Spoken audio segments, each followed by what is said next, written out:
Hey Amanda, thanks for meeting today. I know we don't have a ton of time to meet, but at least we could meet before the FST and just reconnect about where things are at with the case. I know your attorney's going to be at the FST meeting, and Chase is going to be there as well. So part of what I wanted to talk about is just preparing for that, being in the same room together, and what that would be like for you. Before we talk about that, though, I wanted you to also know that I'll be meeting with Chase alone to make sure that we get his perspective in here. And we'll be adding his perspective in the map, but I just want you to know it doesn't mean that we believe that it's true, but we're wanting to honor everybody's position about what they say happened or didn't happen. Okay, I understand. Okay. And it will be super important to hear from you about all the strengths and good things about you as a parent, and to hear from you also about what your best hopes are for your family. Because I know in a situation like this, it can be really hard to decide and think through and commit to one direction or another. And so I want you to be okay to be honest about that if that changes, but also be willing to share what your best hopes are for your family. So before we get into prepping for the FST, can we just dive in a little bit? Can I just hear a little bit from you about what's working well from your perspective on visits? Okay. Yeah, so things are going pretty good, and I like that I can just go over it so that I can feed Allison anytime I want. So that's really nice. Yeah. I wish that you're breastfeeding. Yes. Yeah. I'm still breastfeeding her. What's important to you about that, being able to go anytime to be able to breastfeed her? I don't, I want to make sure that she's getting my breast milk and that she's able to have that in supply for a long time, as long as she needs it. And just knowing that I can kind of work my schedule around doing that for work and stuff is really important. What do you think that shows to like the judge about who you are as a mom, that you're willing to work your schedule out to be able to go there to breastfeed her, to get the breast milk to her? Well, I hope he sees that I'm willing to do whatever, and I just want to do what's best for the kids right now. When you think about what you've done so far, even in the last 30 days, that's been best for the kids, what comes to your mind? I think just talking to you and telling you that everything that was going on, and just being willing to be truthful about everything. And I just wish that you guys could see that I was trying to make a difference from before. Let me just pause really quick. I realized I didn't talk about why I'm writing, and I see you looking that I'm writing. So I can even turn it this way so that you can see everything. I just want to make sure I'm capturing your perspective, so that we can share that with people later. If there's anything you share that you don't want shared, we can talk about that too. But that's what I'm writing on the notes. So sorry I didn't explain that earlier. So I asked what was, in the last 30 days, what's been the best, what you've done for the kids, and you said talking about what's going on and being able to share the truth. Yes. And then you also said, I hope that you guys see. I guess I wish that you guys could just see that I was really trying to protect the kids before, like, you guys got involved. Can I put that over here under what needs to happen? Amanda hopes that. And who do you hope will see that? Well, just like you guys, so that you can see that I'm willing to protect the kids. So like the other, should I just say the professionals? Sure. And see what she did before we were involved in protect the kids.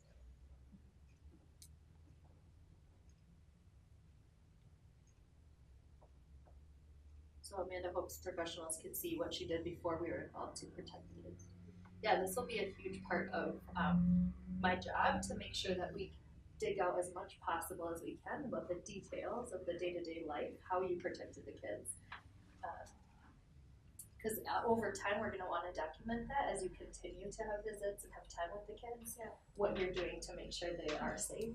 Absolutely. From getting bruises or getting hurt again in the future. From Chase or from another guy. Right. From getting into any kind of relationship where that could happen. Okay, so you hope. So does that capture one of your hopes? I think that's right. Just going back to this part, talking about what's going on and sharing the truth. What what is it about sharing the truth and talking to us openly about what happened? What is that you hope that will do for the kids? I just don't want the kids to be scared, and I want them to trust me. Okay, I'm gonna write that over here. Amanda wants kids to trust her. So how do you hope that sharing about what has happened will help the kids trust you? Just so that they can see that I'm not gonna let it happen again.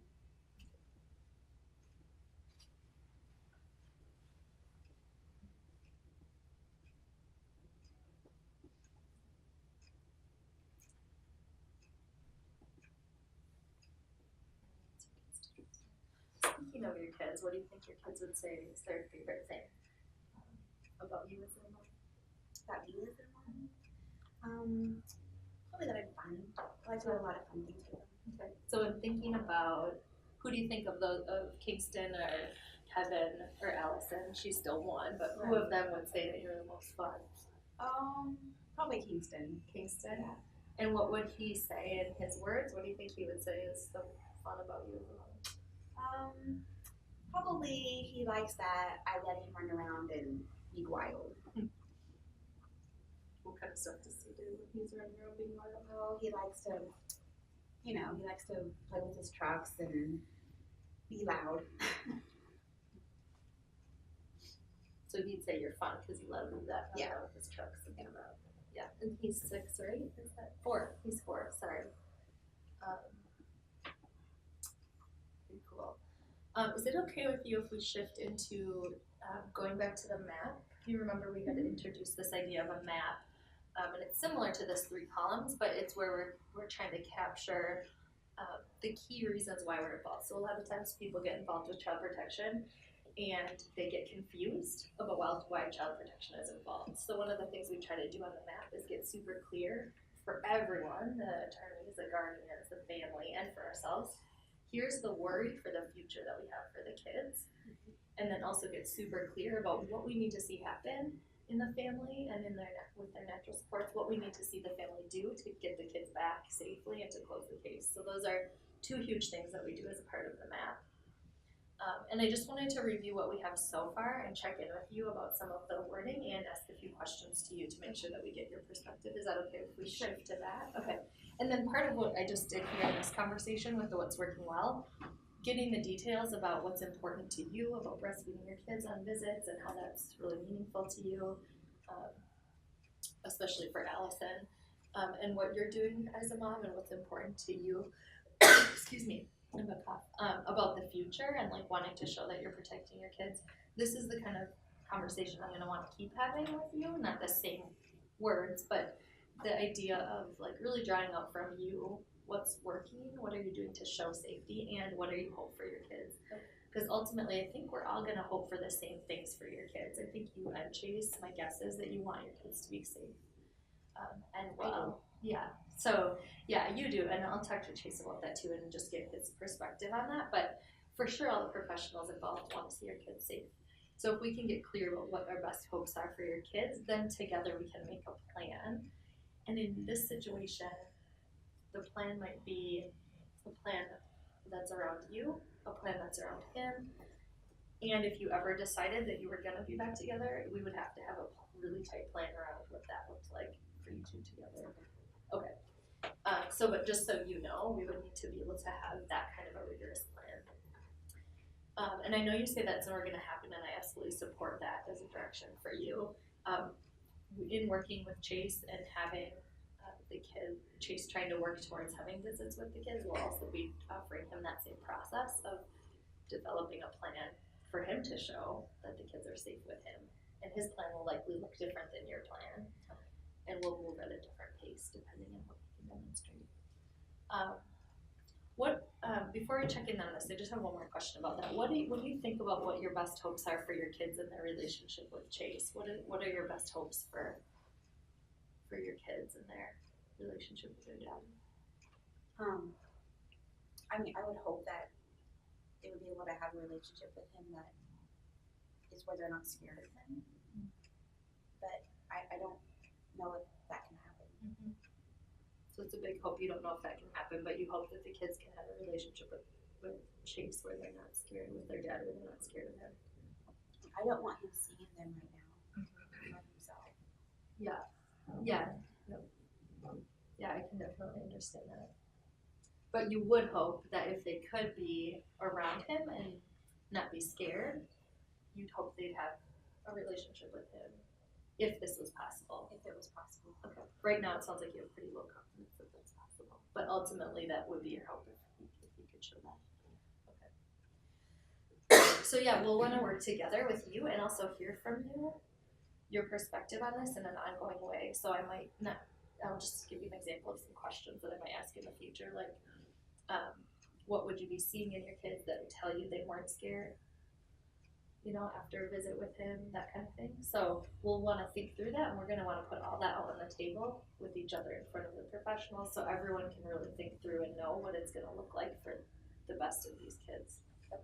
Okay, so just checking in on time here. How many minutes do I have left? Okay, we have about a few minutes left, but I just wanted to check in with you. So one of my jobs is to help capture this and make sure that it's understandable for the family and all the professionals. And I realized after reading through some of the other information that I missed a couple things about some stuff that's reportedly happened in the past. Okay. So you've read this before, right? Yeah, I remember that for the TDN. Yeah, okay. And so I just want to check in about these past things. Mm-hmm. So in August of 2013, there was a report that Chase had caused bruises and marks on Kingston. The case was closed later that year, and then the family moved to Texas. Is that right? And then in Texas, there was a child protection investigation because of bruises and marks on Kingston. And Amanda, you said that the bruises and marks,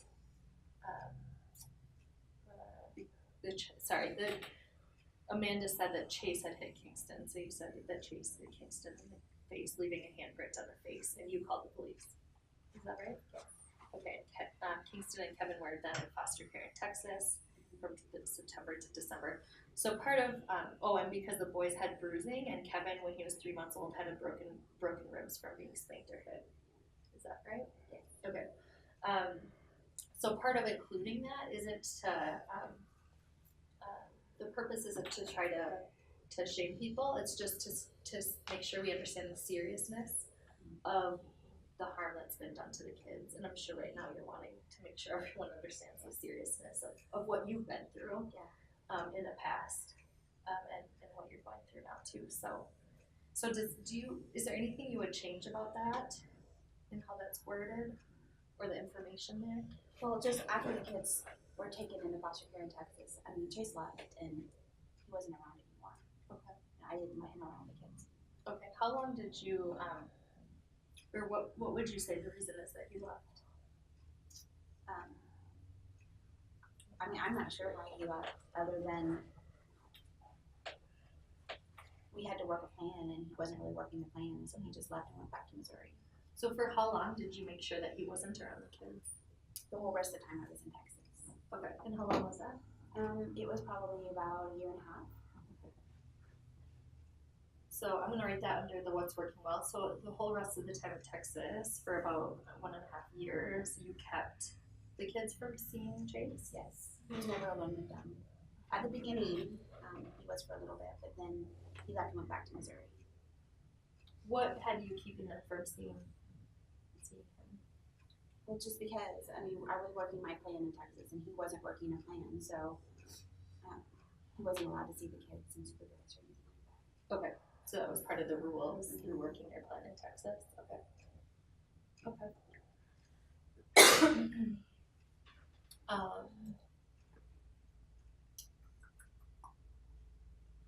Okay, so let's go back to this danger. What is your worst fear for the kids if nothing changed? I worry that if you guys weren't involved, that, you know, it's going to get so bad that Chase might kill me or hurt the kids really bad. Maybe kill them.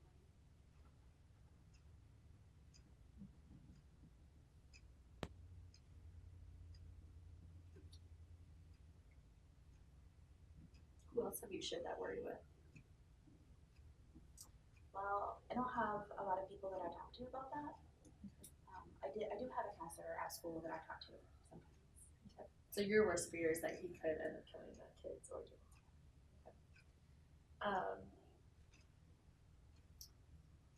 so I'll have to take that your worst fear into consideration when I'm thinking about the danger to the kids, like the level of danger, and thinking as a child protection worker from Children's Division, like how I would present my worry, knowing that your worry is that. I'm not going to ask you today to share that worry in front of Chase at the FST. Yeah, so let's just talk about that. Let's get into the FST really quickly, just to prep for that. So he's going to be in the room. What do you most need from me during that conversation? Like, I just don't want to talk to him. Okay, so you don't want to have to talk to him. So, is it okay if I ask you questions about him or the situation aloud? Like, have you answer out loud? Yeah, I mean, I just don't want to be alone with him. Okay. Yeah. Okay. But I'll answer questions. Okay, if there's a question I ask you during the FST that doesn't feel right or comfortable for you or feels unsafe for you to answer, how do you want to let me know? Maybe I'll just sit back and not answer. Or look at my monitor, maybe. Okay. Okay. Yeah, because you can. I would definitely want you to be able to let me know when it's not okay for you in that meeting. So, what else about the FST? Knowing that he's gonna be here, are there things you for sure want me to know, or? No, I mean, he's not gonna admit to anything. Okay. I worry that he'll be able to see the kids and then kids be in danger again. Okay. So yeah, we're gonna want everybody to the table on thinking through what does everyone need to see for him to move towards visits, and same with you, right? You want to move towards unsupervised visits, is my guess. So today that'll be part of my job is to get clear with everybody about the process and moving towards that. So I want to be able to still go over breastfeeding and stuff. Yeah, and it seems like that's going well right now. I don't have any reason to think we would go backwards with your visits at this point, so, but I'm sure your attorney will be advocating for you guys to move forward too. So, I have a couple of requests that, and I don't know what Chase will be like in the meeting, but just that, that you guys, like that if you need to not talk to him, like you said you didn't want to talk to him, even if he's getting out of that, go ahead and just, you don't need to respond or like, and I'll try to just work with him. And if there's anything I say to him that you don't like, maybe you and I could follow up with it after to just make sure, because it's my job also to make sure that this best hope that I work towards this too for the kids, that they can see their dad and have as much relationship with him in a safe way as possible. Again, I know you're saying like, I don't know if that's possible. I don't either, but we gotta work towards this for the sake of the kids having the best relationship with their dad too. So you'll see me asking questions around that as well. Okay. So I'll just know if you look towards your attorney that we might table that question or that you're uncomfortable with it during the meeting. So after the FST, I look forward to having future meetings with you and your network. We'll talk a little bit about that in the meeting to keep digging out the good stuff that's going on and what you're doing to show that you're keeping the kids safe for long term. Okay, that makes sense. Thank you. All right, thanks. I'll see you at the FST. Okay.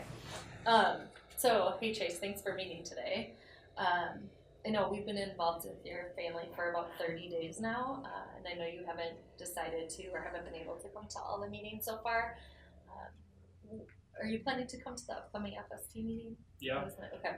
So what, for you, like, to me, I'm encouraged that you're willing to come because we have to figure out a way to partner together to be able to work towards giving you the kind of contact that you want with your kids. What's important to you about showing up at that FST meeting? I don't want you guys making decisions behind my back. Yeah. Because if I don't show up, you're going to do that, and I'm not going to have any say so. So it's super important to us that you're also involved and that we hear your voice. And what I want to apologize for is that so far, it seems like from the work that we've done together as a professional team that, and especially for me, that I haven't gotten enough of your voice. So I'm just glad you're here today because I want to make sure we get your voice today down, and we're going to put that in front of everybody so everybody hears it. So there might be things you read today on this map. I know you've already read this and don't agree with all of it. There might be things that you read that you don't agree with, but I want to make sure to put your perspective of what happened on here as well. And ultimately, also I want to hear today about your best hopes for your kids and things that are going well for you as a dad. part of my job as a child protection worker isn't just to get all the details about all the bad stuff that's gone on and try to like bring you to court and prosecute you and keep families apart. It's my job to help be super clear about what's been reported to have happened, and then make sure everyone sees that you have been given every chance to develop a plan to show that that would never happen again. Whether or not it happened in the past, we're wanting to work to show everyone and have everyone be confident that it won't happen in the future. Does that sound okay to you in terms of us working towards that together? We'll see. I don't really think that's what's going to happen, but Okay. Yeah, and you know what, with so many professionals involved and lots of opinions, it might be hard to work towards that. But so part of my job, especially when we're meeting alone, is to draw out from you all the examples of times where you've been an amazing dad, examples of times where you've shown good parenting. And so part of what I'm going to need to see is other people around you in your life that are going to be there long term that can also come to the table and say, yep, this is what Gary did. I saw him do it last week. Here's how he interacted with the kids. Here's how he responded in times of pressure, that kind of thing. So I don't want to just hear from other professionals about what they think about your parenting. I want to hear about people who know you in your everyday life. Because I'm going to need to show the judge that even after we close the case and those professionals are gone, that you have people in your life that understand what the worries were, but that are also helping to make sure the kids are always safe, and to help you show that you're keeping the kids safe. That's not going to be an easy process. There's going to be a lot in that, but that's going to help. So I've been saying a lot. So can I just ask you some questions now about your perspective? sure. And I want to write down your words because I want to make sure I capture them right from your perspective. If I don't write them down now, I'll probably go summarize them later and write up my own words. So I want to make sure I get your perspective about what happened. So this is the harm information that you've already read in the past that we've gone over before. So I don't think I have to. I don't think I need to read that aloud right now. Well, actually, let me just read it out loud, and you tell me which parts you would change, or that you would disagree with, or that you would add your perspective. So from reading the past reports, in August of 2013, there was a report that that you had caused bruises and marks on Kingston. Again, it was a report. I don't for sure know what happened. The case was closed later that year, and then your family moved to Texas. Does that sound right? Yeah. And then in Texas, there was a child protection investigation open because of bruises and marks that were found on Kingston. And Amanda had reported at the time that you had hit Kingston in the face, leaving a handprint on his face, and then that she called the police. And then Kingston and Kevin went to foster care in Texas from September to December, and both boys had bruising. This is according to the records of what I read so far. Both boys had bruising, and Kevin, who was 3 months old, had broken ribs. And it said in the report from being spanked or hit. All that stuff happened with a babysitter. He fell off the couch and broke his ribs. Okay, so is that all right if I write that in here? So Chase says that the broken ribs, that Kevin's broken ribs,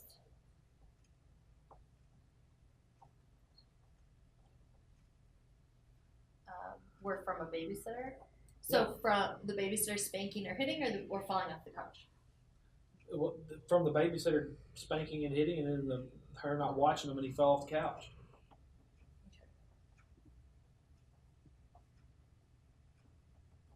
So spanking or the babysitter spanking or hitting, and from her not watching him. And yeah.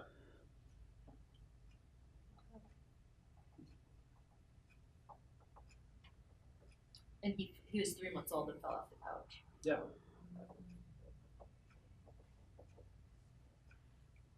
Okay. Is there anything else you'd want to add to that past history information? No. Okay. Just that it wasn't me. Okay. Does this feel clear to you that it represents your perspective of you saying it wasn't you, that it was a babysitter? Okay. And so then in March of this year, it was reported that Kingston received a spanking which resulted in bruises on Kingston's bottom, face, and head. There were bruises and marks on Kingston's face, behind his ear, and up into his skull. And this is, just to back up, this is some information that I got in words from like the medical report afterwards of what they found. There are signs of petechiae on Kingston's face. Do you know what that word means? No. Me either. I had to look it up.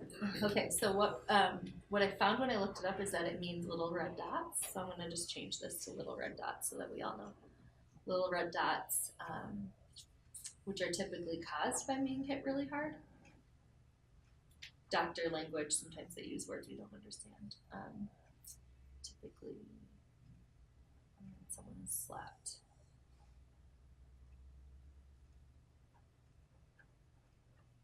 So it's little red dots when someone's slapped. Okay, so petechiae on Kingston's face, behind his ear, and on his head.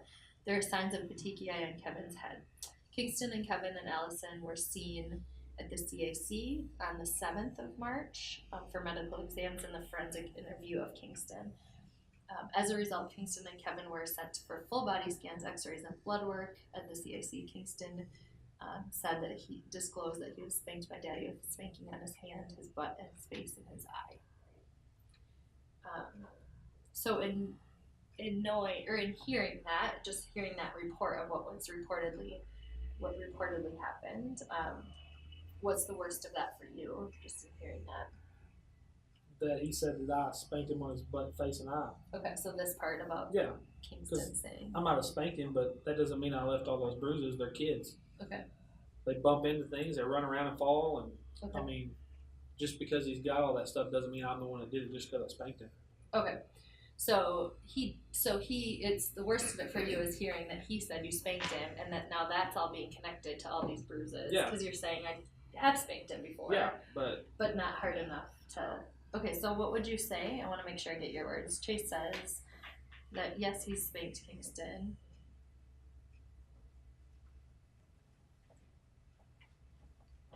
But not to the point where it caused all that. Okay.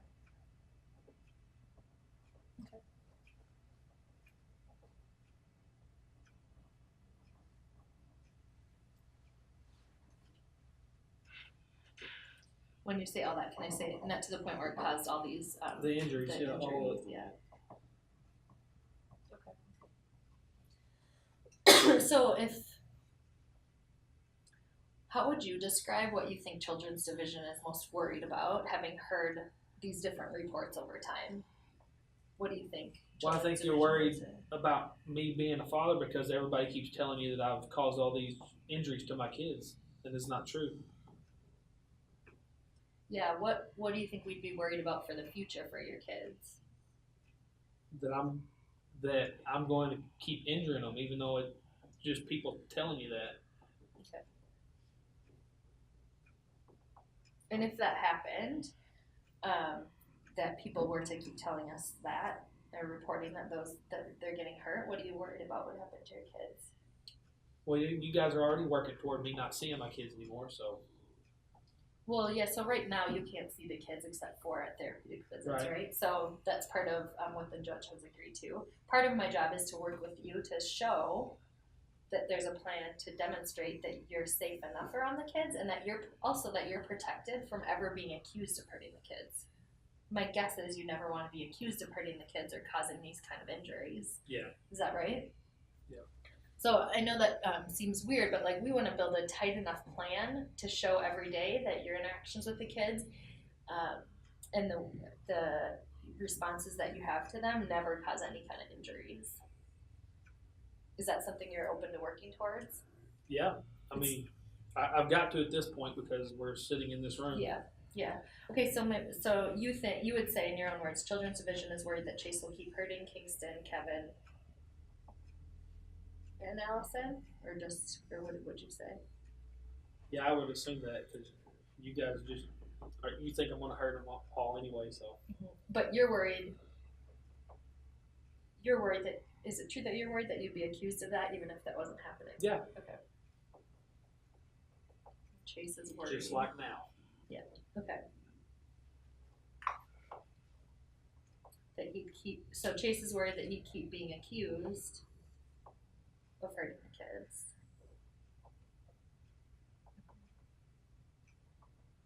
Okay. What are your best hopes for your relationship with your kids? Well, I'd like to just start by being able to see them without somebody sitting in the room with me all the time. Okay. What would that mean to you if you were able to see them without someone sitting in the room? I mean, I'm their father. It would mean I'd actually get to be their father and not have to take orders from somebody else. Okay, I'm gonna make sure I get that. Being able to see them without someone in the room all the time. That would mean you're actually getting to be their father. Yeah. I don't need someone else telling me how to be a dad. What I see in you is that you're showing up here and you're saying, I care about my kids and I wanna be here because I wanna share my perspective. And I wanna work towards making sure that everyone can see that my kids are safe. That's what I'm hearing from you, that you have a commitment towards that. Is that right? Am I right about that? Or okay. All right. So do you have any questions for me before the FST? Okay. No. Okay, so at the meeting we'll talk more about that process of what you can do to get more visits beyond therapeutic visits. All right. Okay. Thanks. Good to meet with you. All right. Thanks everybody for signing the sign-in sheet and agreeing to the confidentiality around these conversations. So I just want to give a little bit of context of why Chase isn't here today. So after talking with Amanda a little bit more and hearing some of her worries about her safety, and all of us know she's in a domestic violence shelter right now. And so after hearing some of her worries, I felt that it would be better to really have two separate meetings. There is no ex parte in place right now, but I just felt like it would be good to have separate conversations. Now that can make our work a lot more complicated because we're having to meet with both parents, but it seemed like the best thing to do at this point in the case. So since we last met, I have updated the risk assessment map from Children's Division, and I've gotten Dad's perspective about that as well. And so after this meeting, I want to make sure that everybody gets a copy of that, and actually you can have a copy now, but I want you to be able to take a copy with you as well for reference, and if you have any questions about that, you can let me know. So I guess before I talk more about that, let me just clarify the context of this meeting. What are people's best hopes for this meeting today of what we would get accomplished? I think we have like 30 minutes or less or so. But what are people's best hopes of what we would get to? I would like to talk about what Mom needs to do or what she's already accomplished so that she can move to a supervised visitation parenting time. Okay. I want to make sure that we keep the kids' interest at heart and what's best for them. Okay. What else? I want to make sure that Chase doesn't have unsupervised visits with the kids.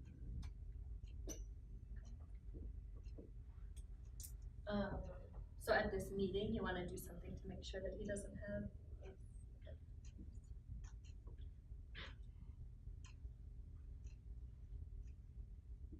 I think generally adding on to that, maybe how to make sure the appropriate boundaries are developed now and in the future. Okay, let me just make sure I want to make sure to capture that. Let me finish writing this one. There's between Amanda and Chase in the red shirt. Between Amanda and Chase in the future. Okay. So we have hopes for the meeting. What else? Did I miss anybody's hopes? So one of my hopes is to be super clear, to one, make sure we're all on the same page and feel really clear about the pattern of what's been reported to have happened to the kids, the harm that's been done to them, and that we're all really clear about what Children's Division is worried about for the kids. And I want to hear from others too. If you're also worried about that, we could include your name in that as well. And then I want to also make sure that we're all clear about the big safety goal that we're working towards with this family. And then part of what I want to do today is make sure I give a vision for the process of safety planning that Children's Division does with families, and hear any concerns that you might have. And part of that process will describe how we can get from supervised visits, to unsupervised visits. And I wanna hear from all of you of what you need to see as well to move forward towards that. So Children's Division has a process we call safety planning with signs of safety. And so there's specific things we do with families, so I just wanna outline kind of a big picture of what that looks like. And then between now and the next meeting, I'll work to get you guys a more specific timeline of what Children's Division would be doing with the family over the case, knowing that you would, as professionals, you won't be able to be at every meeting with the family or not, meeting with the network. Does that, anybody have questions about that? Okay, so those are the two things I wanna do, is to get clear about, we call this the risk assessment map, so I'm just gonna call it that for now.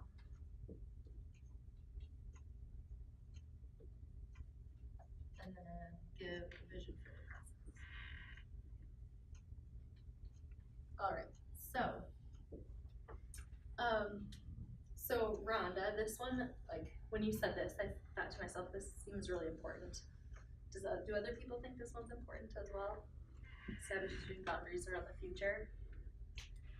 I think it's really important. What I worry about with the time frame that we have for today's meeting is that we might not, and we don't have Chase here either. So figuring out what these boundaries are, I feel like is a super important part of the case, but something that we might have to table for a later date. Would you, I guess I should ask you, both of you, would you prefer that we prioritize this or the more immediate, like if we had to cut time, would you wanna prioritize this around moving ahead for her parenting time or this? The parenting time for right now. For right now, The okay. short-term goal. So, I'm just gonna put a star here to make sure that we get, if we don't get to this today, we get to this later. Okay. Later if needed. Okay. So in looking at the map that you guys have, the copy that's in front of you, I'm just gonna, I wanna read out the harm statement, danger statement, and safety goal. And then I'll make sure you have the updated version of what Chase's perspective is as well. So in these maps, we don't try to determine the truth, but we want it to be as true as possible to represent what each person is saying happened. When you read it, and when I read it out loud, it might be uncomfortable for you to hear Chase's perspective, because you might disagree with it, but just know we're just saying that's Chase's perspective. And we wanna be super clear. I wanna make sure I have all the details of harm, so if there's anything missing in here that any of you know about that happened to the kids, then that would be the time to share it too. Anyone have questions about the purpose of this meeting? Okay. All right, so if we look at the harm, so I actually went through some of the files and there's some more information about the pattern of past harm. So I'm gonna start with that first. So back in August of 2013, there was a report that Chase caused bruises and marks on Kingston. The case was closed later that year and the family moved from Missouri to Texas. Then in Texas, there was a child protection investigation because of bruises and marks on Kingston. Amanda says now, or you said at the time, that Chase hit Kingston on the face, leaving a handprint on his face, and you called the police. Is that what you're telling now, or is that what you reported at the time? Sorry. Okay, so I'm gonna change this to said, because it says. Kingston and Kevin were in foster care then in Texas from September of 2014 to December of 2015, and both boys had bruising, and Kevin, who was 3 months old at the time, had broken ribs from being spanked or hit. Does that all seem accurate to you? Okay. Then the most recent incident of what brought us involved most recently is on March 6th. It was reported that Kingston received a spanking, which caused bruises on his bottom, face, and head. There were bruises and marks on Kingston's face, including behind his ear and into his skull. There were signs of petechiae, and I put next to that little red dots, which are typically caused by when someone slapped really hard. There were signs of petechiae in Kingston's face, behind his ear, and on his head. Kingston and Kevin and Allison were seen at the CAC on the 7th for medical exams and a forensic interview of Kingston. As a result, Kingston and Kevin then were sent for full body scans, x-rays, and blood work at the CAC. Kingston disclosed that he was spanked by Daddy with a spanking hand on his butt, face, and eye. So that's the information that we have so far. Chase says that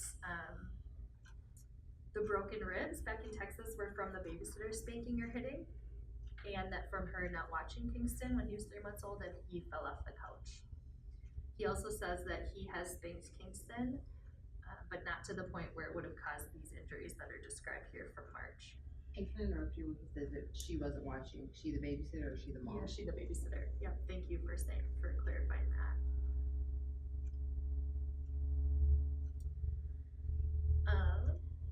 So that's the information I have from Dad about his perspective. So when I talked with Chase, he said he understood that what he thought we'd be worried about as Children's Division is that we're worried that he would keep hurting Kingston, Kevin, or Allison, and he's worried that he would keep being accused of hurting the kids. So what we talked about is working together towards a goal of demonstrating a plan that this could never happen again. So that's just a little bit of context of how I'm working with him, and then also how we're working with you towards visits with your kids. So one thing that we don't have in the danger statement yet, that I feel like I want to be able to get out on the table is a worry that you would not be able to protect the kids from Chase hurting them in the future. Does that make sense? That we would have that worry? Especially with the worries you've shared with me about you being hurt by him, I'd be worried that you wouldn't be able to protect the kids in that situation. And I sometimes worry in these situations, not just with Chase, but potentially with other men that could come around, that could try to hurt the kids or hurt you. So I'm thinking one of the things that Children's Division wants to work with you on is showing a plan that you're always protecting them from being hurt. Does that fit for you? Sure, yeah. Because I'm not gonna go back. Thanks for saying that. I appreciate you being able to share that with us. So right now we'll be working on a plan of you not going back to them and a plan around you demonstrating that you're keeping them safe from him or any other future guy, that you would be able to do them to protect the kids. And then if you ever were to decide that you guys are gonna be back together, I know you're saying you're not, but if you ever were to change your mind, I just really want you to be open about that, because we need to figure out a different kind of a plan for when you two are together. And he's gonna need to demonstrate a plan that he's never heard of kids too. So, okay, I've done a ton of talking. Just wanna check in with all of you. Does that harm statement capture your understanding of the seriousness of the pattern of past harm based on what you've heard? Yeah. I think it does. I'm curious what you think about what he said happened. Yes. What happened in Texas? Yes. Well, any of it. With the babysitter and stuff. What are your thoughts on Well, him? Chase is never gonna investigate. He's just gonna say it wasn't him, or that the kids had an accident or something. He's never gonna get to it. I'm worried that Amanda's just gonna go back to him, and this is. Okay, hang on. I wanna make sure, I didn't set up the board yet. I wanna make sure that when we're talking today, I know I've done a lot of talking already, and I'm not gonna rewrite all the harm statement up here because you have that on your sheet, but I wanna make sure that I get your words onto the board, and then we'll take these up afterwards as well. So you have a worry, so I'm gonna put that over here in the worries column. Chase doesn't have any unsupervised visits with the kids. Right. And ultimately, we know that the judge makes those decisions, but definitely, it's important for us to hear your perspective about what you want for your kids. Rhonda? Yes, I was talking about establishing appropriate boundaries, since that is a fear of my client, that if Chase were to be granted additional visitation, and if this case were to close out, how we can get appropriate boundaries in the future to ensure the children's safety. Boundaries between whom? The parents. So boundaries between Amanda and Chase in the future. Between Amanda and Chase in the future.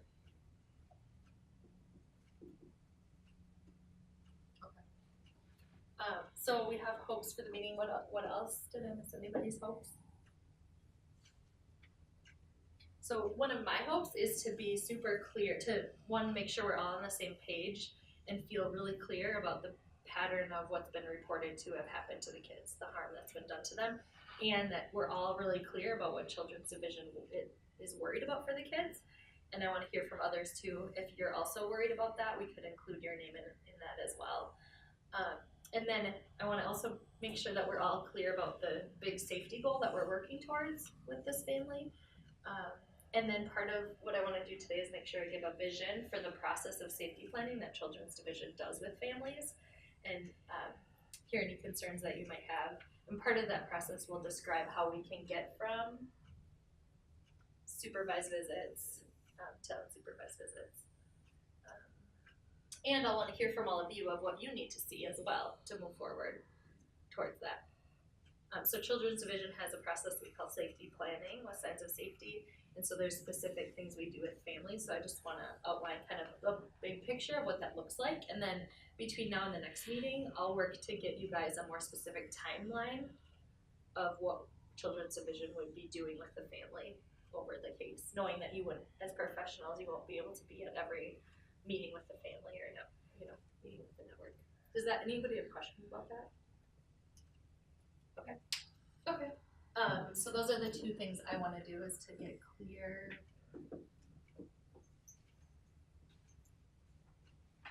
about, we call this the risk assessment map, so I'm just going to call it that for now.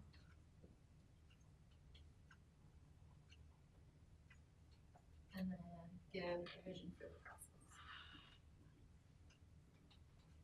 All right, so Rhonda, this one, like when you said this, I thought to myself, this seems really important. Do other people think this one's important as well? Establishing boundaries around the future. I think it's really important. What I worry about with the time frame that we have for today's meeting is that we might not, and we don't have Chase here either. So figuring out what these boundaries are, I feel like is a super important part of the case, but something that we might have to table for a later date. Would you, I guess I should ask you, both of you, would you prefer that we prioritize this or the more immediate, like if we had to cut time, would you want to prioritize this around moving ahead for her parenting time or this? The parenting time for right now. For right It's now. more of a short-term goal. So I'm just gonna put a star here to make sure that if we don't get to this today, we get to this later. Okay. Later if needed. Okay. So in looking at the map that you guys have, the copy that's in front of you, I want to read out the harm statement, danger statement, and safety goal. And then I'll make sure you have the updated version of what Chase's perspective is as well. So in these maps, we don't try to determine the truth, but we want it to be as true as possible to represent what each person is saying happened. So when you read it, and when I read it out loud, it might be uncomfortable for you to hear Chase's perspective, because you might disagree with it, but just know we're just saying that's Chase's perspective. And we want to be super clear. I want to make sure I have all the details of harm, so if there's anything missing in here that any of you know about that happened to the kids, now would be the time to share it too. Anyone have questions about the purpose of this meeting? Okay. All right, so if we look at the harm, so I actually went through some of the files, and there was some more information about the pattern of past harm. So I'm going to start with that first. So back in August of 2013, there was a report that Chase caused bruises and marks on Kingston. The case was closed later that year, and the family moved from Missouri to Texas. Then in Texas, there was a child protection investigation because of bruises and marks on Kingston. Amanda says now, or you said at the time, that Chase hit Kingston on the face, leaving a handprint on his face, and you called the police. Is that what you're telling now, or is that what you reported at the time? That's right. Okay, so I'm going to change this to said, because it says. Kingston and Kevin were in foster care then in Texas from September of 2014 to December of 2015, and both boys had bruising, and Kevin, who was 3 months old at the time, had broken ribs from being spanked or hit. Does that all seem accurate to you? Okay. Then the most recent incident of what brought us involved most recently is on March 6th. It was reported that Kingston was received a spanking, which caused bruises on his bottom, face, and head. There were bruises and marks on Kingston's face, including behind his ear and into his skull. There were signs of petechiae, and I put next to that little red dots, which are typically caused by when someone slapped really hard. There were signs of petechiae in Kingston's face, behind his ear, and on his head. Kingston and Kevin and Allison were seen at the CAC on the 7th for medical exams and a forensic interview of Kingston. As a result, Kingston and Kevin then were sent for full body scans, x-rays, and blood work at the CAC. Kingston disclosed that he was spanked by Daddy with a spanking on his with a spanking hand on his butt, face, and eye. So that's the information that we have so far. Chase says that the broken ribs back in Texas were from the babysitter spanking or hitting, and that from her not watching Kingston when he was 3 months old and he fell off the couch. He also says that he has spanked Kingston, but not to the point where it would have caused these injuries that are described here from March. And can I interrupt you when it says that she wasn't watching? She the babysitter or she the mom? Yeah, she the babysitter. Yep, thank you for clarifying that.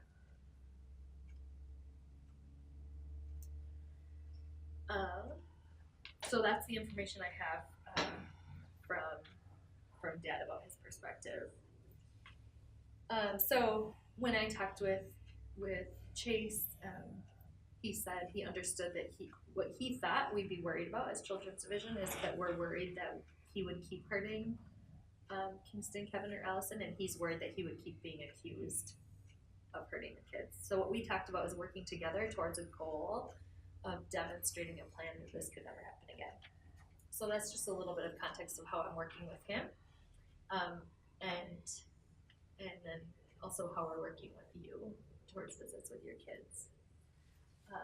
So one thing that we don't have in the danger statement yet, that I feel like I want to be able to get out on the table is worry that you would not be able to protect the kids from Chase hurting them in the future. Does that make sense? That we would have that worry? Especially with the worries you've shared with me about you being hurt by him, I'd be worried that you wouldn't be able to protect the kids in that situation. And I sometimes worry in these situations, not just with Chase, but potentially with other men that could come around that could try to hurt the kids or hurt you. So I'm thinking one of the things that Children's Division wants to work with you on is showing a plan that you're always protecting them from being hurt. Does that fit for you? Sure, yeah. Because I'm not gonna go back. Thanks for saying that. I appreciate you being able to share that with us. So right now we'll be working on a plan of you not going back to them and a plan around you demonstrating that you're keeping them safe from him or any other future guy, that you would be able to do that to protect the kids. And then if you ever were to decide that you guys are going to be back together, I know you're saying you're not, but if you ever were to change your mind, I just really want you to be open about that, because we need to figure out a plan, a different kind of a plan for when you two are together. And he's going to need to demonstrate a plan that he's never hurting the kids too. So, okay, I've done a ton of talking. Just want to check in with all of you. Does that harm statement capture your understanding of the seriousness of the pattern of past harm based on what you've heard? I think it does. I'm curious what you think about what he said happened. Yes. What happened in Texas? Yes. Well, any of it. With the babysitter and stuff. What are your thoughts on Well, it? Chase is never going to admit to me. He's just going to say it wasn't him, or that the kids had an accident or something. He's never going to admit to it. I'm worried that Amanda's gonna go back to him. This is. Okay, hang on. I want to make sure. I didn't set up the board yet. I want to make sure that when we're talking today, I know I've done a lot of talking already. And I'm not going to rewrite all the harm statement up here because you have that in your sheet, but I want to make sure that I get your words onto the board, and then we'll take these up afterwards as well. So you have a worry, so I'm going to put that over here in the worries column. Okay, so on the board, I want to, we'll use these same 3 columns that are on the map to to kind of capture notes for today. So when worries come up, like you just shared an important worry, I wanna make sure I get that. And then we'll decide for the meeting what worries we might come back to at a different point or talk through today. So this is the worries column, and then we'll talk about what's working well.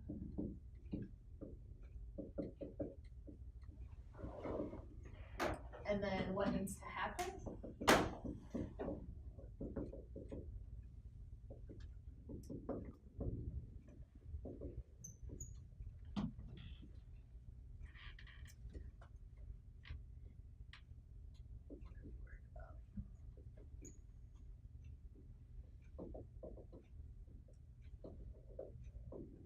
Okay, so Tessa, tell me again and I'll capture it. So Tessa is worried. I'm worried that Amanda's gonna go back to Chase, like she always has done. Okay, hang on. Tessa is worried.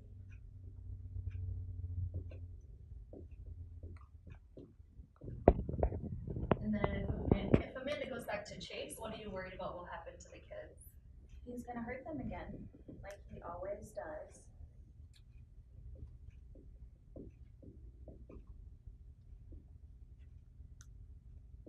If Amanda goes back, that you're worried that Amanda will go back to Chase and he'll Hurt them, like he always does.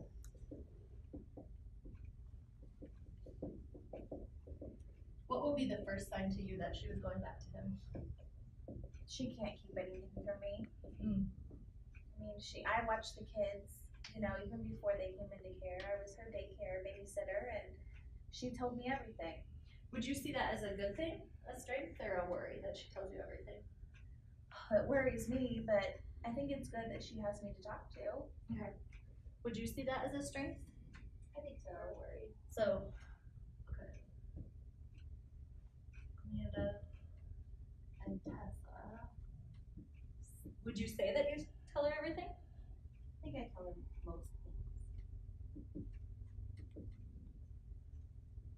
Amanda.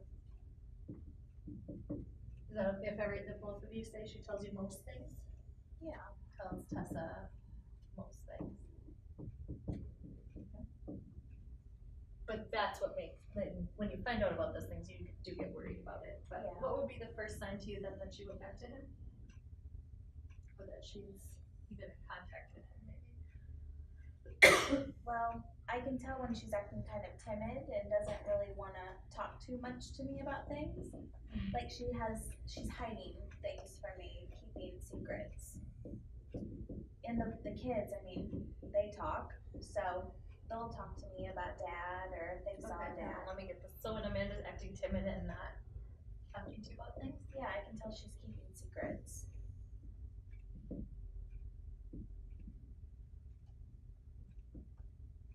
What does that like actually look like?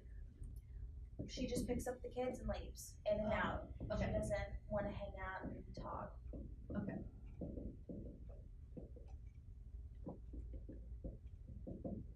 So it's like when she just, what do you think it looks like when you're not telling her everything, but only telling her most things, or when you're keeping something from her? What do you think it looks like? She's probably right. I do stop talking. Doesn't talk. Okay. So you'd agree with this? That's a sign that. Would that be a sign? Do you think to other people that you're maybe in contact with Chase or getting back with him? Well, probably there aren't a lot of people who know me like Tessa, so other people might not see it. Because Chase is really good at hiding who he is to other people. Okay.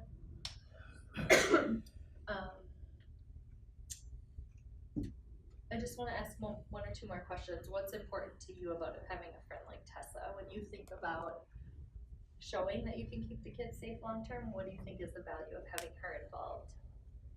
Well, I mean, I know Tessa will always take care of the kids, and I mean, if it means like letting her keep them or whatever, that's fine, as long as the kids are safe. So did you say you know that Tessa's always willing to take the kids? Yes. That is definitely true. Okay. And also Tessa agrees. Okay. And even if they, what did you say after that? I mean, like, if it means like they have to stay with her forever, I mean, I guess as long as Chase doesn't get to be around them, I'm fine with that. Well, that's a huge thing to say as a mom. What do you most appreciate about Tessa and her relationship with your kids that allows you to say that? Oh, my kids love her. She's probably like a second mom to them in a lot of ways.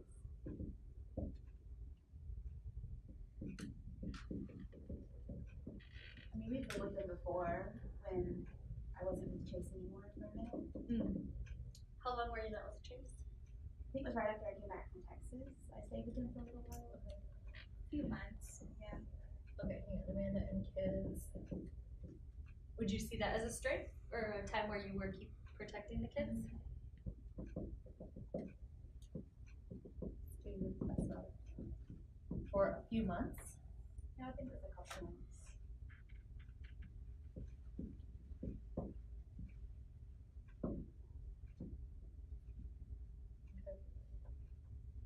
Okay, so this, it might seem a little strange to everyone, like, why are we spending so much time on this?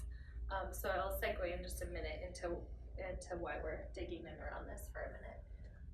So the kids love her, she's like a second mom, and I want to make sure to capture that.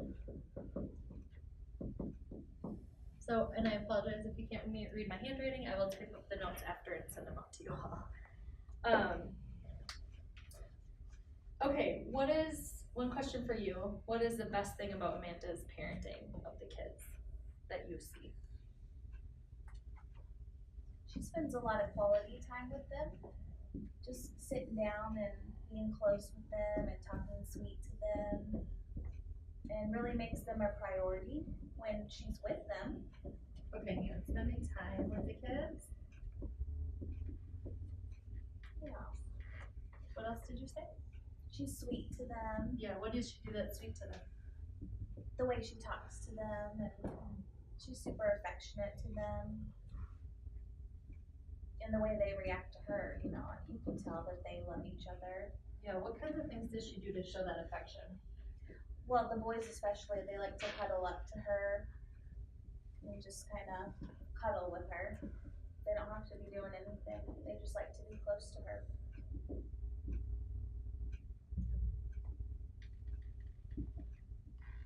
What does it mean to you as a mom to hear someone share about your parenting? I know it means a lot to me because this has been really hard and I miss my kids, so it's nice to hear that someone knows that I'm not a bad mom. Okay, so in digging out like the good stuff about you and your connection, it's helpful for me to hear, and and I hope it's helpful for you guys to hear. So in children's division, when we think about working towards safety planning, one of the things that is a huge part of that process is getting a network involved. So when you guys think about your role, my guess is that the professionals, you're not going to be involved in this family's life long term after the case is closed, maybe with the exception of you because you're friends. Would that be fair to say? Yes. Yes, okay, and my guess is you would want them out of your life. Yes. Okay, so who's gonna be in your life long term? Tessa, okay. So what do you think when you think about this safety goal and you being able to demonstrate that the kids are always safe with you and protected from Chase or any other guy who might hurt them, what kind of supports do you think you're gonna need to be able to demonstrate that? Like if 10 is, Tessa's enough, that's all I need, just one person, that's it, and if 0 is like even having Tessa involved is like basically having no support, where would you rate your level of support right now to demonstrate the safety? Probably 6. 6, okay. Let's see, so I'm gonna write that right over here. 0 to 10, like current level of support.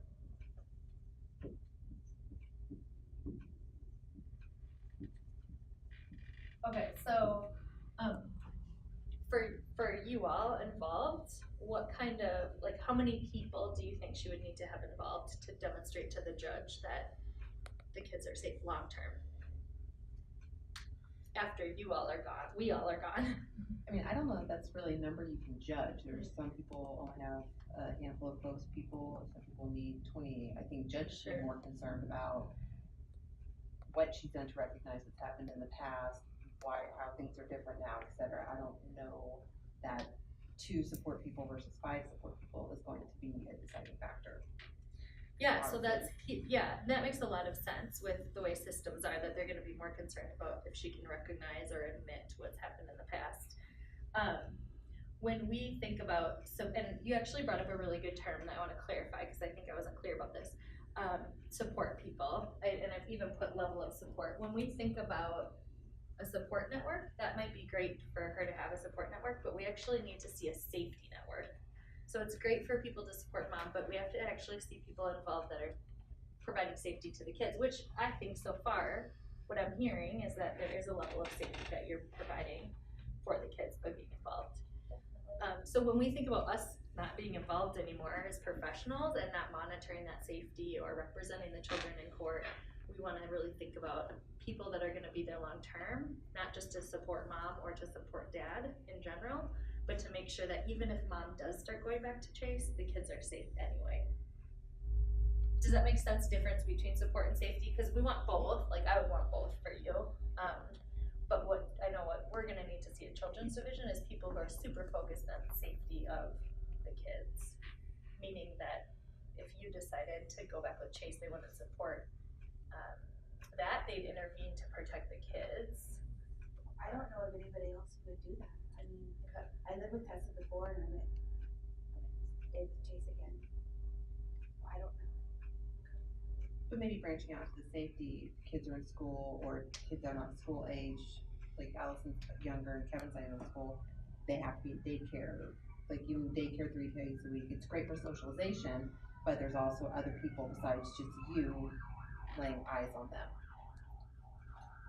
I think also, having Amanda be aware of community supports, safe places to take the children in case of an emergency.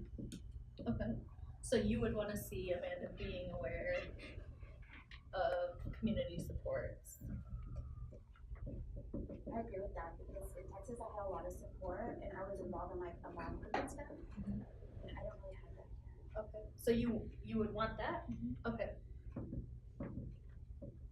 What would that mean to you if you had that kind of support? I just think maybe someone to talk to would make it where I would think about it more, about what I was doing. So is it fair to say Amanda wants to get connected with, is it a mom's group? Yeah, I had a mom group in Texas. Okay.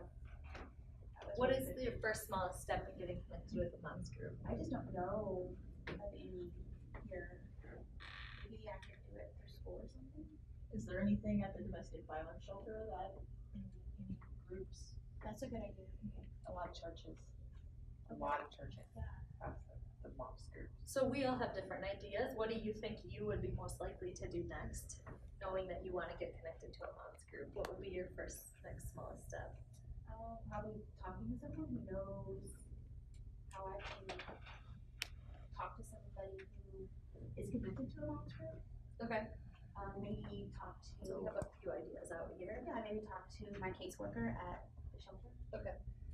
So Amanda will talk to the caseworker at this shelter about different moms groups. Okay. So this again goes back to the difference between support network versus safety network. I'm really gonna need to see more than just Tessa come to the table, and not just a network of people who are friends with you, but people who really understand these worries. And I know it's really hard to talk about the stuff that has happened because it's really big stuff. You're going through a lot. But ultimately to move forward towards unsupervised visits or having other people supervise visits and be involved, we really need to bring those people to the table sooner rather than later, so we can keep building that plan so that we all can leave and know that long term you have other people besides just Tessa. Because if Tessa moves or if Tessa gets sick or if her family has something major going on where she can't be there to support you, we would want to know that there's more people than just Tessa. Does that make sense? And I think you're right. There's no magic number. I think Glenna's right. Like, it's more about, can we show that we can all leave, and there's other people who are completely on board with demonstrating the school forever for Kingston and Kevin and Allison. So I've got a quick question for Yeah. Amanda. Amanda, have you had these type of supports before, the moms group and? When I was in Texas and the kids were in foster care in Texas, I got connected with a lot of moms groups and different things. That was really helpful to me. And did you also have other community supports? And what was your support in Texas? Maybe Well, Tessa's daughter lives in Texas, and so she was a really big support to me and her friends. And then I was in a mom's group, and I met a lot of people through there. They were big supports for me. so just so I understand, were some of your children were harmed even after you got involved in these groups, or was it kind of explain to me when you got involved with the groups in Texas? It was after the kids were in care. Allison wasn't born yet, so it was just Kingston and Kevin. It's after they got in foster care. So what happened once you got the kids back? What happened with the supports that you were involved in Texas? Well, I moved back to Missouri, and then I kind of lost all that. And so in Missouri now, we're doing something different than what we did back in 2013 with cases, and we're really expecting people to have more than just a support network. And we really want to see them involved in these kind of meetings and talking openly about the day-to-day safety. So people would come to these meetings. Yeah, maybe not the actual FST meeting with all the professionals, but we would want to have what's called network meetings, and I would help facilitate those, and Tessa would be invited, and we would talk together about really hearing from those people, what is Amanda doing to show that she's keeping the kids safe? So like I could tell people that my kids were in foster care. So we'd have to be, so we'd want them to be an informed network and really know about these worries. And that's a huge courageous thing. Well, it's really a huge courageous thing for someone to do. When we think about closing the case and you wanting us out of your lives, and us wanting to be able to confidently tell the judge that we can close, we would want to see that we have a plan for protecting the kids, even if Chase were to show up unexpectedly or try to get back together with you, or if someone was worried, like if Tessa was worried that you were maybe talking with him or letting him around the kids if you shouldn't be, we would want to know that there's a plan in place to keep that from happening, or to keep the kids safe even if that were happening.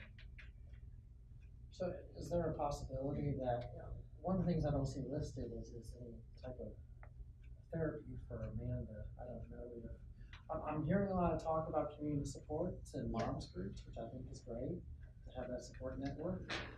But, if I understand what's happened, your kids have been harmed more than once, repeatedly, by the same individual over the course of several years. Now, have you ever had any counseling to kind of And when I was in talk Texas- about relationships and Well, things can of I that just- nature? I want to make sure, so you really want to see that she has counseling. I want to make sure I get this up here, right? Is that what you're saying? You Yeah, wanna see- that would be a needs to happen item for me. Okay, so I want to dig into that in just a second, but I want to go back to clarify this. What I'm asking you to do with these people is to find people to be a safety network, not just a support network. Does that sound? So people who my kids are in care and know everything that's happened. Yep, and it might take time to develop those relationships where you feel comfortable. You can find safety people at a mom's group. That might be one way to find safety people, but if you just go to a mom's group, to me, that's not gonna help us show the judge long-term safety. So when you said support, you've had support groups in the past, like you're gonna have them now. I wanna be sure it's a different kind of support, and they'll be involved in the details of the safety plan. That's where I would see it as a need. We would expect it to be different. And I know that's really probably hard to hear because that's a lot to think about, inviting people in your life beyond Tessa. Does that make sense do you guys have questions about children's division's expectations around a safety network versus support network? Well, one of my concerns with the safety network is, for instance, let's say she has colleagues at work, and that she tries to bring into that safety network. I'm a little worried about what kind of repercussions that could have at work if an employer were to find out, or if she had to to leave quickly for something happening. It could be a positive thing or a negative thing if they knew what was going on, or Okay. it could, I don't want it to negatively impact her work. Okay, I wanna capture that, and then I gotta come back to Bob, because I didn't get his, idea about therapy up here, so Rhonda's worried that if Amanda had a safety network person from work. So that might be great for you guys to talk about, knowing Children's Division expects there to be more people involved that are natural and gonna be there long term. Or be there at least beyond when we're involved, like that would be definitely a concern as an attorney, you guys could talk through together about who would make the most sense to make sure it's. Yeah, cause I recognize some hesitation that she has with that, and so I wanna develop somebody that she feels comfortable with opening up to about those things. Yeah, definitely. And in a way, it's never fully comfortable, I wouldn't say, but yeah, has the courage and the trust enough maybe, right? At least I don't think it's ever fully comfortable to share some of these things. So Bob, let me make sure I get, so Bob wants to see therapy. What would you be seeing different in Amanda's care of the children if she got therapy?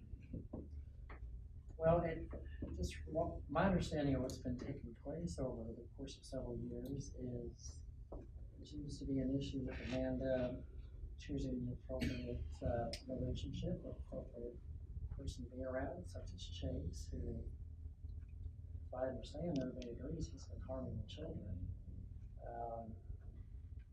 So if she went to therapy, what would you want to, and about this issue of seeing men and letting men around her kids that have hurt them? I'm kind of getting the impression that several times over the course of the last several years, she's been kind of picking Chase over her children. And that's got to stop, because children are being harmed. I see reports of bruising, and there's no reason a 3-month-old should have this type of injury.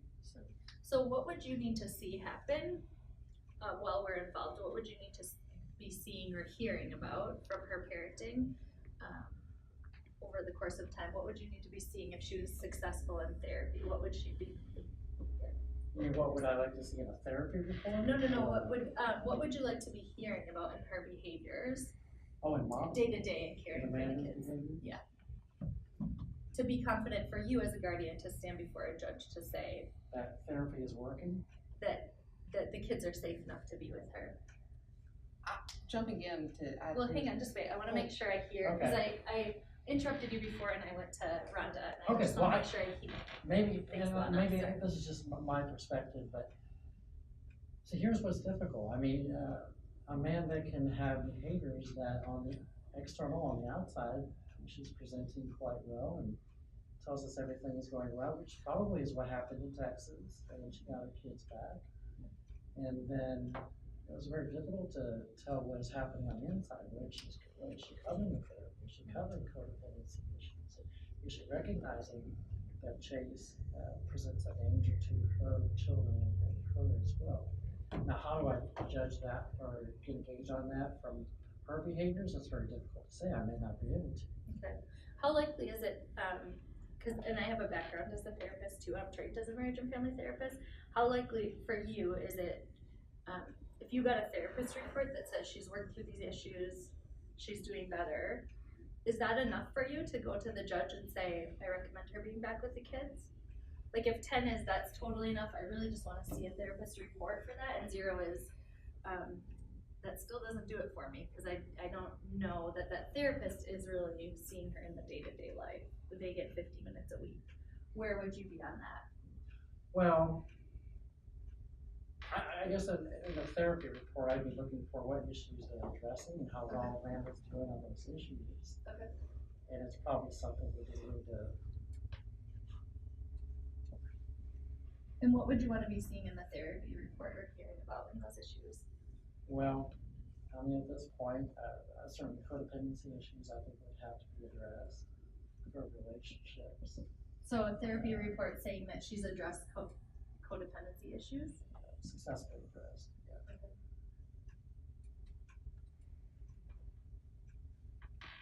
What else would you want it to say? or be hearing from this report? My mind's kind of going blank. So this is just for not, you can always add later, you don't Yeah. need to know it all, like if you think of something later, you can Well, definitely add it. the difficult thing is, I don't know what other issues there are for therapists to cover, so. Okay. You know, we'd have to wait for the first report. So any other issues that therapists see is you would wanna know that those are being addressed as well? Is that fair to say? That's fair to say. Would that give you enough confidence to say, we can close and she can have them back? Like enough confidence to believe that going forward in the future, if the kids were in her care, that it would never be harmed again? I think that'd be an important component to it, yeah. Okay.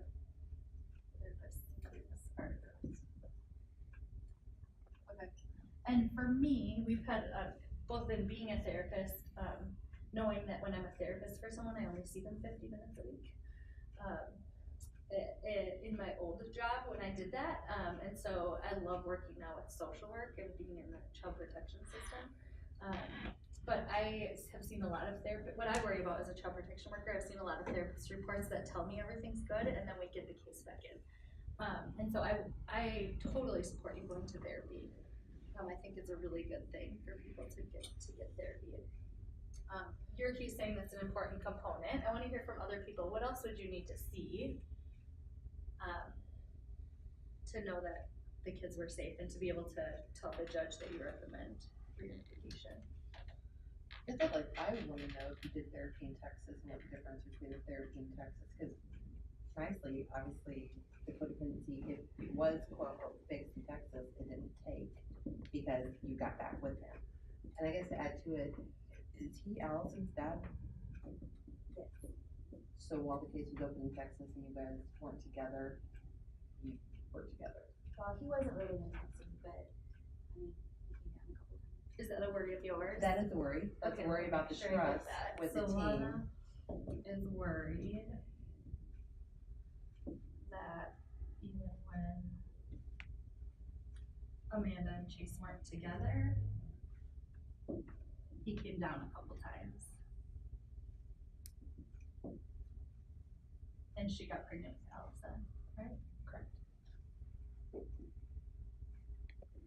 Does that make you more worried for the future that she could get back together with him? Absolutely. Right, okay. Because it's my understanding that the case is closed in Texas because he was out of the picture and you were doing everything great and that he was gone and he wasn't gone because you got pregnant. Because you had her, what, 4 months after the case closed? Ish? I mean, you were pregnant when the case closed. I was pregnant when the case was. So, I mean, that kind of shows, well, I'm just worried about what the honesty is going to do with us because I doubt you were telling people, your caseworkers in Texas, that you and Chase were still together in some form. So, I mean, that's just, you know, did you work on therapy in Texas with that? You know, did the therapist know that? Like, what's different So now? you would wanna know if she starts doing therapy and these issues are addressed, you wanna also know the difference between what is working in that therapy. And I think it'd be very important for the therapist here to know everything. I wanna make sure, because I see that I see that sometimes that you, and it happens all the time, clients talk about what they wanna talk about, but they may leave out one or two important things that really would have changed how the therapist approached a topic. So I would really like you to speak, make sure the therapist is aware of a lot of the harm statements, basically. Okay. So, I don't think Children's Division is gonna be insisting on therapy as a bottom line, but we'd certainly support therapy for you. But if you guys if other professionals recommend that and the judge orders it, certainly then we would support that court order. It's generally ordered on a treatment plan. Okay, so she would need to be, is it already ordered yet for therapy? Obviously, I've seen the court order. Usually the 60-day hearings when, you know, that's been. Okay, so we'll see what gets, as we come up to that 60-day hearing, we'll see about what's clearly ordered. So I wanna, jump in to get all of us thinking about the long-term safety of these kids. And I wanna read the safety goal first, and this is our 10, like we can close the case, we're all confident to close the case, cause all of our opinions are really important, and I think it's our job to be clear with you about where we're at. And I want us to each scale, a couple different things. So, I'm gonna ask the scaling question and let everybody have a chance to think through your rating on the safety scale, thinking about the kids. And Tessa, I so appreciate that you said you wanna keep the kids' best interests at heart. So we're focused on really the safety of the kids long-term.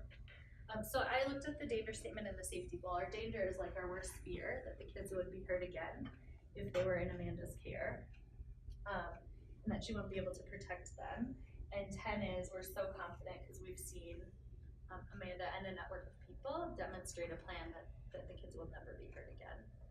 But I'm gonna read the safety scaling question out loud to you. So based on that danger and that goal. So just think about where you're at. I'm gonna let you each write a number. On a scale from 0 to 10, where 10 means over time we've documented lots of examples of times where Amanda has demonstrated that Kingston, Kevin, and Allison will have adults who respond to them in calm ways and leave them safe and unharmed. And we can close the case today. That's 10. And we believe they'll be safe long term. And 0 means we're as worried as ever that if we put the kids in the care of Amanda today, that they would be hurt again. Where would you rate where you're at today? So just thinking about the care of Amanda. Amanda, you know I love you, but I'm at a 2. Okay. So Tessa, you're at a 2. Rhonda, where would you be at? I'm gonna be a little higher up on the scale. I'm gonna be at a 6.5, not quite a 7. I think she's already left the house. She's in a domestic violence shelter. She's being open Okay. and honest. I think So yeah, it's why I'm there. totally fair for you to tell me what brings it up, and that would normally be my next question, so you're just jumping ahead. So I want to make sure I get those things on here. She's in a domestic violence shelter. She's left him. What else? Just that she's being open and honest about what has happened. I know I have some clients in the past who either minimize or reject the disclosures by the children.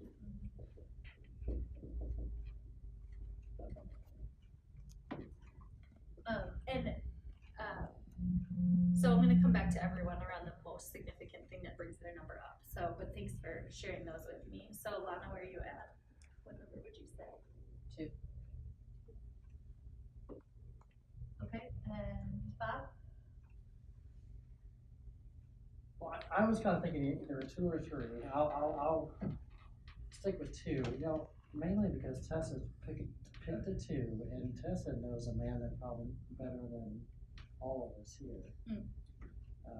And also for the reason that I'd like to see some counseling involved, and it's an unknown for me. So. Yeah. So that I just want to dig into that. So you're at you said between a 2 or 3, but probably at a 2, especially because Tessa knows her so well, and you're hearing that Tessa's at a 2. I think that speaks volumes to me when someone like Tessa who's been, when she can, there for Amanda and there for the kids, and when she can, and she's picking the 2. So. Yeah. What would it mean to you if there was 4 more people like Tessa involved, and they were over time, they were rating it higher and higher and higher? Over time or now? Over time. Well, Like if they, like she's like down here at a 2, right. We wouldn't close if Tessa's still at a 2 and we're all still right. So and if there was 4 more Tessas involved and over time they were also giving examples and telling you how she's protecting the kids and they were rating higher numbers, what difference would that make for you?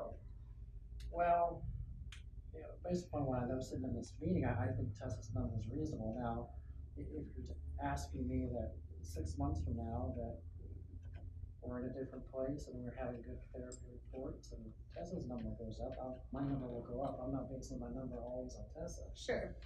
But knowing that someone in her life Yeah. who cares about them so much is also worried, Yeah. that's a significant factor to you. It is. I mean, it's not the only factor, but Yeah. I think it's a strong factor, especially this early in the case. And Yeah, it's huge.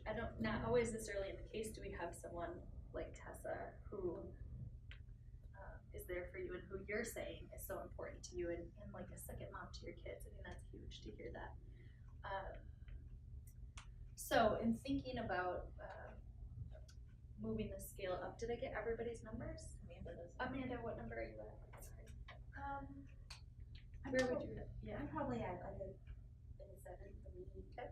I think that I went through, I'm in the shelter. I've never done that before, and I have a job, and I'm gonna get an ex parte, and I'm not going back to him. I know you think I am, Tessa, but I'm not.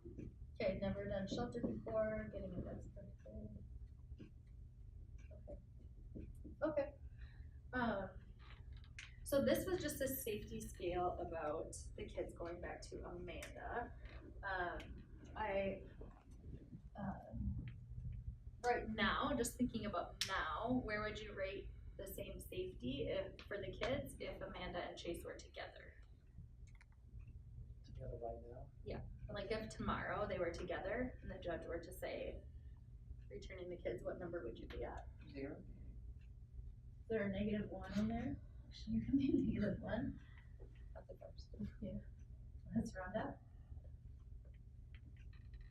Amanda, where would you be? Yeah, absolutely no.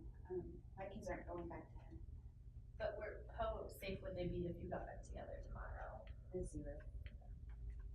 0. So Amanda's at a 0. Who else?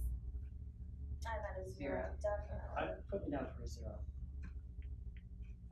And Lana too? Yep. Okay. And to be honest, that's where I would say too for children's division is that if you got back together tomorrow, I would say I'd be as worried as ever that they would get hurt again. So let me put my name up there. Social worker.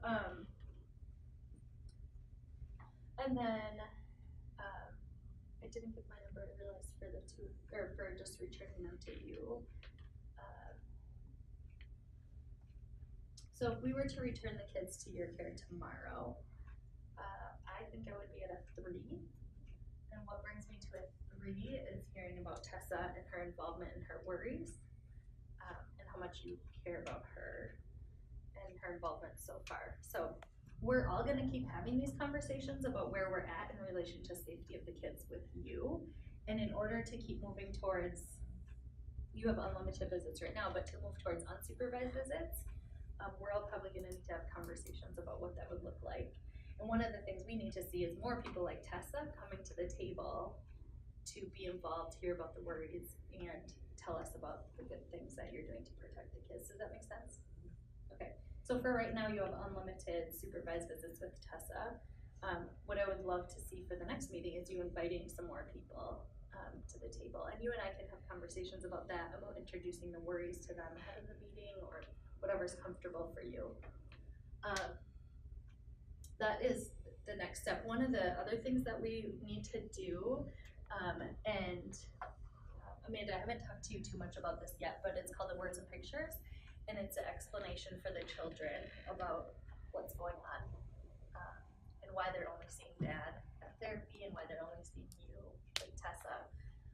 And so I can explain more of that later, but we really want to be sure that the kids aren't blaming themselves for what's going on and that they have the most honest explanation.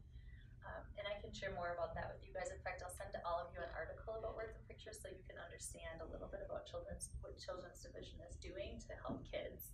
And I want to make sure you're all comfortable with it as well. So that would be a step going down the road also that we would want to do before unsupervised visits. But the more people you have as a part of the network that can supervise visits, the more time you can have with your kids. And we can just keep talking about moving towards more and more time. So can it be like anybody? Well, we would all have to agree that they're safe people and they need to understand the worries and agree to the safety rules and even contribute to what they think some of those rules should be. How quickly will those words and pictures need to be? Like how quickly can that be completed? So our next FST is at 60 days. Right? And another 30 days is the next. Normally, yeah. So So we're not talking about moving down supervised until another 30 days? We could, if you bring people to the table and we have network meetings, we can start, and you and I can start meeting and talking about the words and pictures. That could definitely be done in the next month. It depends how often you can meet, partly how often I can meet. But I could probably meet at this point once a week with you to draft the words and pictures and do that together. And then we want to make sure the network all has a copy of that before we move to unsupervised visits. And I find though I'm not comfortable with unsupervised visits right now, so I'm just throwing that out there. I think there needs to be a lot more understanding and therapy and such done. And I don't want to give the kids a mixed message that every unsupervised case is going to close soon if we're not comfortable with where your brain is and where you're at in your relationship with Chase. So I just don't want to give the kids, and we talk about giving the kids best interest at heart. I don't want to give them false hope and start unsupervised visits. Yes, absolutely. Especially Kingston, since he knows how this goes. He's done this before. And you'll see a copy of the story too, so we'll make sure that you guys think it's in the best interest of the child or not misleading them to have false hopes for sure. That's a valid worry. And we're talking about therapy, individual therapy. Would it be a good idea to do therapy with mom and the children? Medicaid might pay for it with Kingston. I think it would kind of depend on if he would understand it. You being at like 4, I don't know. We could, if he gets into individual therapy and kind of see how that therapist feels about it. How do you want to do therapy with you and the kids? Yeah, I think that would be good. And the kids, the boys, they're so confused. They don't understand what's going on. Yeah, and then too, I can work with the therapist to make sure the therapist has a copy of the words and pictures too.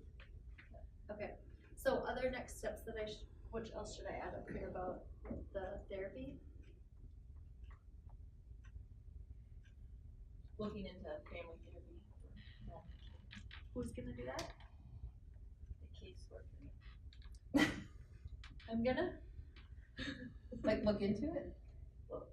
Well, do you wanna look into what, we can offer you a list of therapy providers. Okay, yeah, that would be good. Yeah, Give me a Children's Division has a list of therapy providers. Yeah, and then it's your responsibility to make contact and initiate. Okay. Yeah, so Amanda, what do you wanna commit to doing of therapy once you get the list? Well, if you give me a list, like, I guess I could call a couple of them. How do I know if they'll pay for it?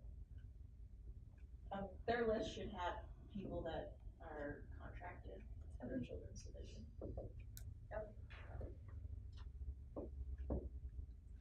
I can Yeah. call next week. Are you seeing a therapist at the shelter? Do they offer that? They do They like used to. group classes Okay. and stuff. They used to offer an individual, so I would say see if that's somebody that they will see outside the shelter, so it'd be, same person, The but shelter I know the shelter has a list of their preferred therapists for domestic violence victims. And I can get a copy of that for you, but if you're seeing them before I do, you can also ask them for that list. Because there's therapists that are specialized to work with women in domestic violence. okay. So that'd be a good resource to use in the hotline office. So I just call them and tell them that I need a appointment. Well, did you say you have a caseworker? Yeah, okay. I bet she's not. Your domestic violence caseworker. Yeah, I would start there because they have the best, they know the best ones that they prefer, and if they can talk and collaborate, that's the best. And I can certainly be involved in that too if you want my help or Children's Division's opinion. Okay, so we'll see each other at the 6-month FST. In the meantime, I'll be working with Tessa. Hopefully you'll be able to come to network meetings. And be working with Mom on who are these other people that can be more Tessas in her life long term after we're gone or after she quits therapy or whatever else. So that will be a huge next step, and we'll get working on that words and pictures in the meantime.